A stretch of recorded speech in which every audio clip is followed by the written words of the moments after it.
بسم اللہ الرحمن الرحیم۔ حضرات محترم، میرے بھائی بہنوں اور بیٹیوں، میں عفو و درگزر کے بارے میں آپ کو احادیث سنا رہا ہوں۔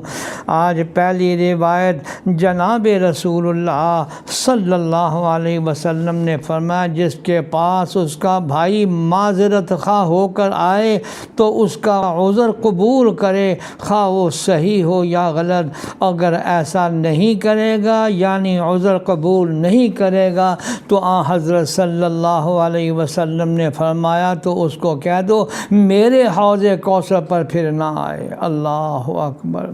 اگلی روایت میں جناب رسول اللہ صلی اللہ علیہ وسلم نے فرمایا، 3 عادتیں جس شخص کے اندر ہوگی اللہ تعالیٰ قیامت کے دن اس سے آسان حساب و کتاب لے گا اور اپنی رحمت کے صدقے میں اس کو جنت میں داخل فرمائے گا۔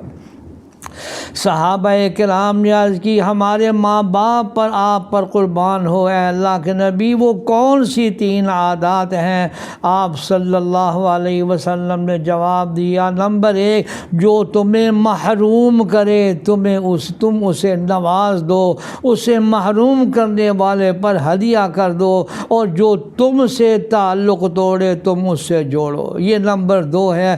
اور تیسرا فرمایا، جو تجھ پر ظلم کرے تم عفو و درگزر سے کام لو، جب تم یہ کام کر لو تو جنت میں داخل ہو جانا۔ اللہ کے نبی نے جنت میں داخل ہونے کا کیسا راستہ بیان فرمایا۔